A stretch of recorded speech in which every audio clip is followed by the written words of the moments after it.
우리 몸 전체에서 가장 단단한 부분은 어디일까요? 바로 치아입니다. 치아의 제일 바깥 부분은 뼈보다 더 단단한데요. 그런데 이렇게 단단한 치아도 깨지거나 금이 갈 수 있습니다.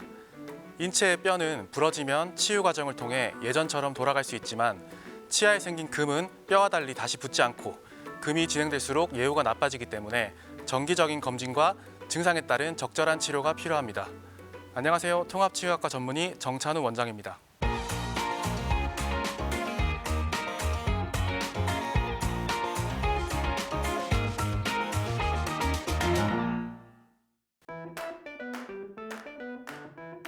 치아의 범랑질은 매우 단단한 강도를 가지고 있지만 뼈와는 다르게 구강 내, 즉 몸 밖에 노출되어서 평생을 사용하게 됩니다.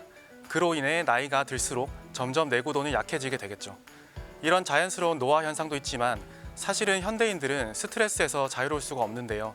그로 인해서 이갈이, 이악물기와 같은 나쁜 구강 습관을 가진 사람들이 많습니다. 이러한 나쁜 구강 습관이 점점 더 많아지면서 치아에 금이 가는 환자분들이 증가하고 있습니다. 또한 단단하고 질긴 음식을 좋아하는 식습관도 원인이 될 수 있습니다. 우리의 한식은 서양과는 다르게 오징어, 오돌뼈, 깍두기 같이 질기고 단단한 음식이 많아 치아에 무리가 많이 가게 됩니다. 습관적으로 얼음을 깨어 먹는 행위도 좋지 않고요. 마지막으로는 예상치 못한 상황에서 발생한 외상이 있겠습니다. 앞니에 금이 갔을 때는 육안으로 미세한 금이 보이기도 해서 먼저 인지를 하고 오시는 경우도 많습니다. 어금니의 경우에는 실제 육안으로 보기는 힘들고 씹을 때 힘이 잘 안 들어가는 것 같아요. 혹은 씹을 때 찌릿해요 라는 증상으로 치과에 내원하여 검진하는 경우 확인되는 경우도 많습니다.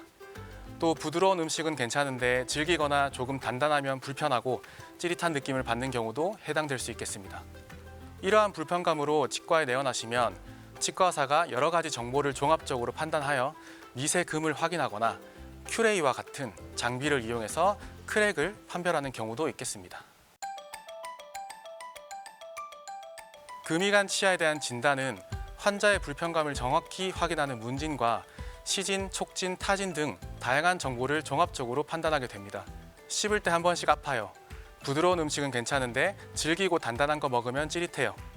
아플 때도 있고 안 아플 때도 있고 항상 아픈 건 아니에요. 차거나 뜨거운 거 먹을 때 아파요.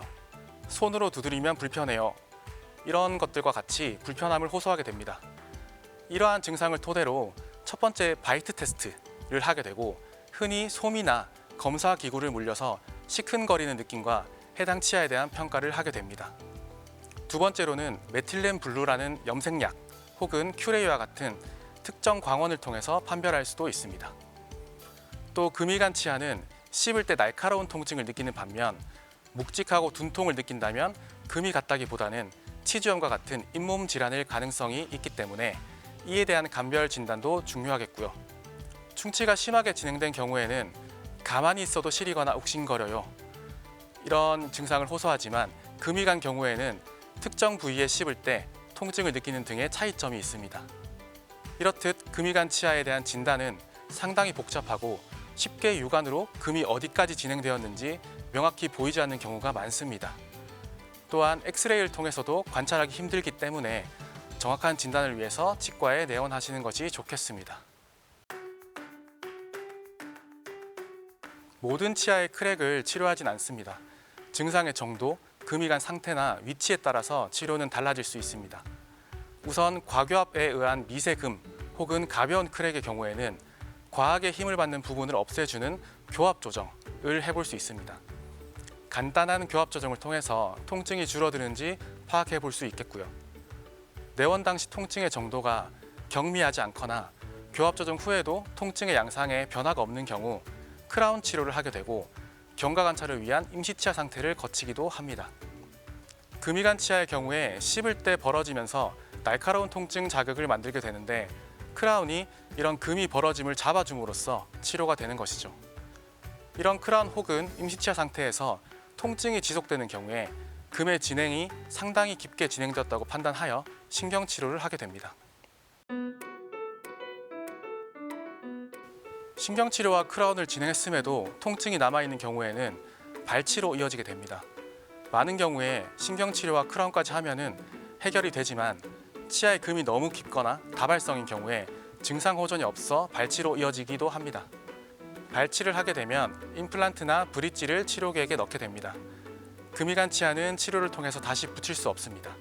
따라서 크라운 치료를 통해서 금의 진행을 늦추고 일상생활을 할 수 있게 만드는 개념이라고 보는 게 타당하기 때문에 치료 후 시간이 경과하면 또 통증이 나타날 수가 있고요.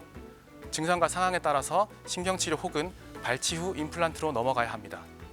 정확한 진단을 위해서 치과에 내원하시어 경과를 보시는 것이 좋겠습니다.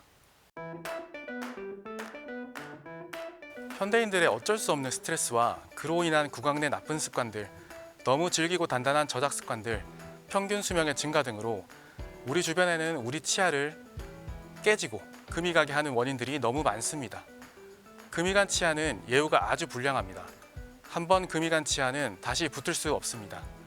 치료 전, 치료 중, 치료 후에도 항상 치아는 사용되고 있고 이러한 이유로 인하여 금이 간 치아를 완벽하게 치료한다는 것이 무리입니다. 하지만 우리는 정기검진을 통하여 현재 상황에 맞는 치료를 선택하고 치아가 더 이상 빠른 속도로 나빠지는 것을 막아줄 수 있습니다.